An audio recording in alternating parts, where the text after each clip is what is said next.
Dans cette vidéo, nous allons voir comment fonctionne un antivirus. Il y a en gros deux types de fonctionnement pour l'antivirus, le fonctionnement en temps réel, qui va permettre de détecter les menaces pendant que vous utilisez votre ordinateur et que vous réalisez des actions, et puis les scans à un instant précis qui va permettre à l'antivirus d'analyser votre ordinateur à un instant T pour pouvoir y détecter les éventuelles menaces. Pour la partie analyse en temps réel, concrètement, si vous n'avez pas d'antivirus, toutes les actions que vous allez faire sur votre ordinateur vont se réaliser sans intermédiaire.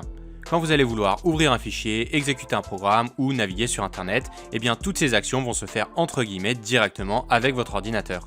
Alors qu'avec un antivirus installé sur votre ordinateur, eh bien il va y avoir un intermédiaire. Et cet intermédiaire, c'est justement, vous l'avez compris, l'antivirus. Toutes les actions que vous allez réaliser sur votre ordinateur vont donc d'abord passer par cet antivirus qui va vérifier si elles ne sont pas dangereuses et va ensuite laisser ou non l'action se réaliser. Pour la partie scan à un instant T, vous l'aurez compris, l'antivirus n'a plus ce rôle d'intermédiaire, mais il va tout de même réaliser cette analyse de fichiers a posteriori. Et justement, cette analyse, comment fonctionne-t-elle? Eh bien, il existe évidemment plusieurs méthodes et on va en voir quelques-unes ici. La première, c'est la détection de signature. La signature d'un virus est par exemple un morceau de code. L'antivirus a donc une base de données qui est régulièrement mise à jour et qui contient donc toutes les signatures connues des virus. Et donc la méthode consiste tout simplement à voir s'il ne détecte pas des signatures qu'il a en base de données dans les fichiers qu'il analyse. Cette méthode est intéressante car elle peut détecter le virus en amont de son exécution parce qu'elle se base essentiellement sur le code, mais elle est peu efficace parce qu'aujourd'hui il y a énormément de virus qui sont créés, donc cela est compliqué d'avoir la base de données des signatures à jour à tout instant. Et de plus, aujourd'hui les virus changent de signature à chaque réplication, donc cela rend la chose encore plus compliquée. Une deuxième méthode d'analyse est la méthode heuristique qui va permettre de détecter le virus par son comportement. On peut par exemple exécuter le virus dans ce qu'on appelle une sandbox, une sorte d'environnement virtuel dans lequel on peut exécuter le virus en toute sécurité, et en analysant et comparant le comportement du virus à ceux qu'on a en base de données, eh bien on peut détecter des virus comme ça. L'avantage, c'est qu'on peut détecter des variants de virus vu qu'on se base pas uniquement sur le code mais aussi sur le comportement, mais malheureusement cela peut créer ce qu'on appelle des faux positifs, c'est-à-dire qu'on va classifier un fichier comme étant un virus alors qu'en fait ça n'en est pas vraiment un. Et pour terminer, avec l'arrivée du cloud computing et du machine learning ces dernières années, les antivirus en sont évidemment servis pour rajouter une corde à leur arc. L'utilisation du cloud permet d'avoir la base de données virale mise à jour pratiquement en temps réel.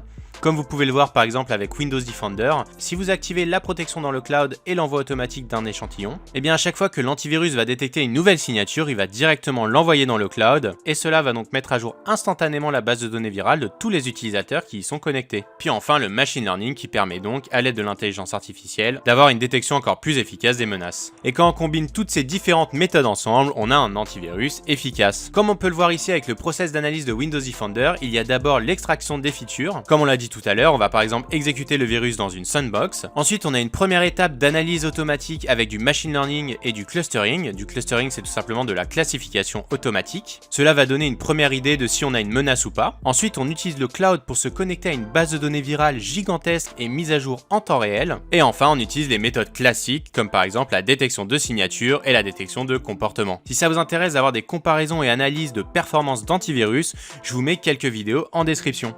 Voilà, n'hésitez pas à nous donner vos meilleures idées en commentaire, à vous abonner à la chaîne, à commenter, à liker la vidéo, et on se retrouve pour plus d'astuces et de tutos en 1 minute.